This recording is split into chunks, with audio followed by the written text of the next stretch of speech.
竹の間から差し込む光を見ていると、なんだかとても癒されます。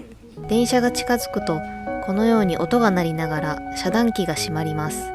これは電車が来る合図なので、音が鳴ったら決して踏切を渡らないようにしましょう。皆さん、神社によくあるこれ、何か知っていますか？これは絵馬といって、神社で自分の願い事や祈りを書いて奉納するための木の板です。皆さんこんにちは。今日は日本を代表する美しい街京都に日帰りで行ってこようと思います。まず最初に訪れる場所は京都の自然を満喫できる嵐山です。それでは行ってみましょう。まず難波駅から御堂筋線で梅田駅まで行って、阪急電車の京都線に乗り換えて桂駅まで行きます。桂駅でもう一度嵐山行きの電車に乗ったら OK です。このワイン色の電車が嵐山行きの電車です。行く途中でイコカカードの残金が足りなくて駅から出られなくなっちゃいました。こういう時は改札機の隣にある精算機でお金をチャージします。精算機は現金のみなので、旅行するときは現金を必ず持っていきましょう。以前精算しないといけないのに現金を持ってなくて困ったことがあったんですけど、その時は駅員さんに事情を説明して一旦外に出してもらって、近くの ATM でお金を下ろしてから戻ってきてチャージしました。日本では現金しか受け付けないお店が結構多いので、3000円ぐらいは常に持っていた方がいいかもしれません。ようやく外に出れました。ここが阪急嵐山駅です。ここから渡月橋、着物フォレスト、天龍寺、野々宮神社、竹林を回って、最後に JR 嵐山駅に行こうと思います。改札を出たところで可愛いワンちゃんを見つけました。皆さんは犬派ですか？猫派ですか？私はどっちも好きなので選ぶのが難しいですが、もし飼うなら猫の方が手がかからないので飼いやすいかなと思います。毛が抜けると掃除が大変なので、できれば毛が短い猫がいいですね。駅からまっすぐ進んで横断歩道を渡ると、アプリで簡単に借りれるレンタル自転車置き場があります。昔韓国にいた頃はタルギというレンタル自転車によく乗っていたんですけど、大阪は交通の便が良くて、基本的に電車やバスでどこでも行けるので、まだレンタル自転車を使ったことはありません。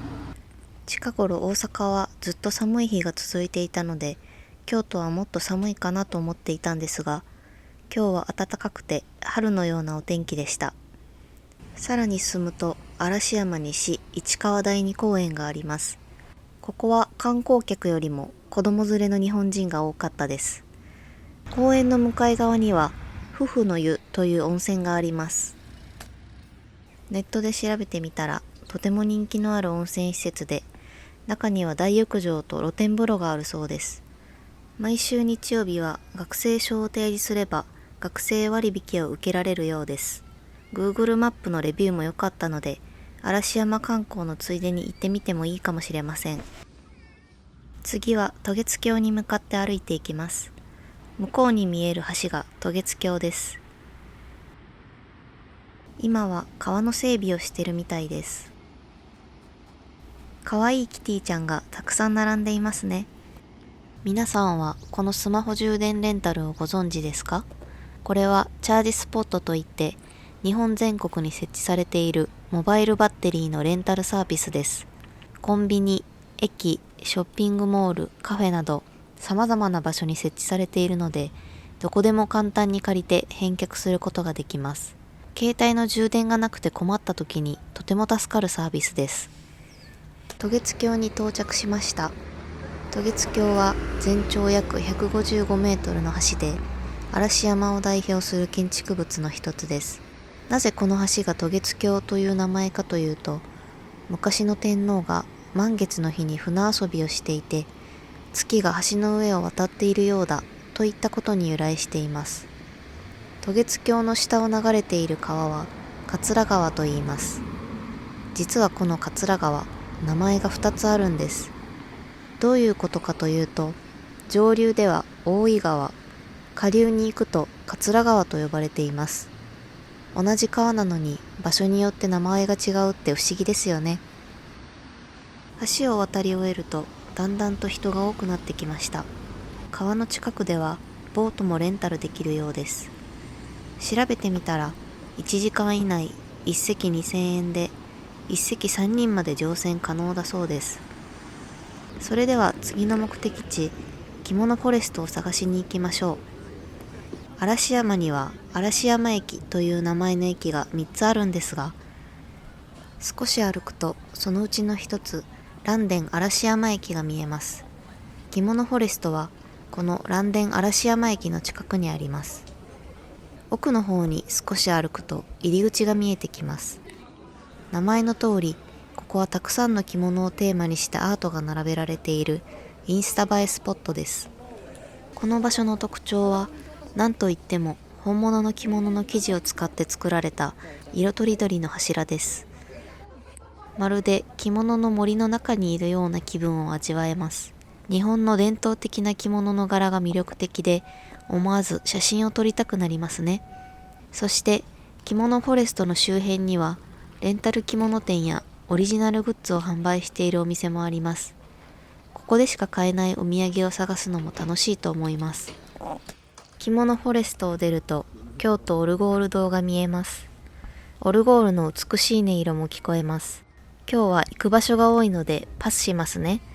これは日本各地でよく見かける電車の踏切です。踏切は電車が通るときに車や歩行者が安全に渡るための警告を出してくれる交通設備です。電車が近づくとこのように音が鳴りながら遮断機が閉まります。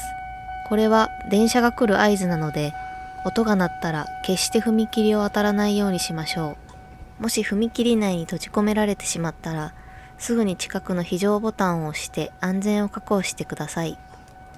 次は着物フォレストから徒歩5分の距離にある天龍寺です。ここは世界遺産にも登録されているお寺で、日本の歴史を感じることができるスポットです。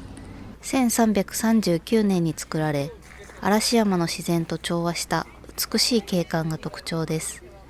たくさんの観光客が訪れる場所だけあって、様々な言語が飛び交っています。ここが天龍寺です。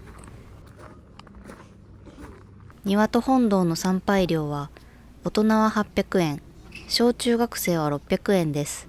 庭園のみは大人500円、子供300円で入ることができます。隣に自動販売機が並んでいるところがあって、さっきから喉が渇いていたので飲み物を買いに来ました。この青いベンチ、日本らしいレトロな感じが可愛いですね。このベンチに座って記念写真を撮る人もたくさんいました。喉が渇いたので何か買おうと思います。そういえば日本では去年の7月に新しい紙幣に変わったんですよ。変わった直後は新紙幣が使えない自販機が多くて不便でしたが、今ではほとんどの自販機が新紙幣に対応するようになりました。お釣りも忘れずに取りましょう。次は京都を訪れたら絶対に外せない人気スポット、竹林の小道です。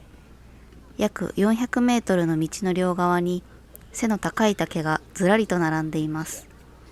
まるで映画やアニメの世界に入り込んだような雰囲気が広がっていますね。人が集まっていたので気になって見てみたら舞妓さんがいました。舞妓さんは京都で伝統芸能を学びながら美しい着物と独特な化粧でおもてなしをする若い女性たちのことです。皆さんももし京都で舞妓さんに出会ったら勇気を出して写真を一緒に撮ってもらうのもいいかもしれません。今日は土曜日なのに思ったより人も少なくて散歩するのにちょうど良かったです。竹の間から差し込む光を見ているとなんだかとても癒されます。途中でゴミ箱も何個か置いてあってゴミを捨てるのも便利でした。こうして先に進んでいくと野々宮神社に到着します。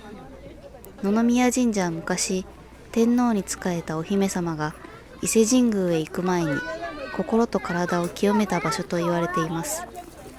竹林に囲まれているので竹林を散歩するついでに立ち寄るのにぴったりです。皆さん神社によくあるこれ何か知っていますか？これは絵馬といって神社で自分の願い事や祈りを書いて奉納するための木の板です。エマという名前は、もともと神様に本物の馬を献上していたことに由来しています。恋愛、健康、学業成就など様々な願い事が書いてあります。皆さんも神社を訪れた際は、ぜひ絵馬を書いてみてくださいね。100円を入れたらできるおみくじもありました。おみくじには大吉から今日まで運勢が書かれていて、日々の運勢や未来へのアドバイスが記されています。私は今年の1月1日に大吉を引いて、これ以上いいものは出ないのでやめておきます。竹林では人力車をたくさん見かけました。人力車とは人の力で人を輸送するために設計された車です。かつては街中を移動する大切な交通手段でしたが、今では主に観光体験として楽しまれています。実際に乗ってみると、ゆっくりと街並みを楽しみながら、日本の伝統や文化に触れることができます。運転手さんが案内してくれるので、普段見逃しがちな風景や歴史的なスポットも発見できます。私も昔、北海道で人力車に乗ったことがありますが、運転手さんが近くにある美味しいご飯屋さんや観光地、歴史についても話してくれて、いい思い出になりました。最後にはこうして人力車に乗っている写真も撮ってくれて、綺麗に加工した写真ももらえます。人力車に乗るといろんな人に見られるので少し恥ずかしいかもしれませんが、日本でしか体験できない素敵な思い出になるので、ぜひ乗ってみてください。次の動画は京都の伏見稲荷神社と錦市場に行きます。京都を楽しみながら日本語の勉強をしたい方はぜひ楽しみにしててください。では次の動画でまたお会いしましょう。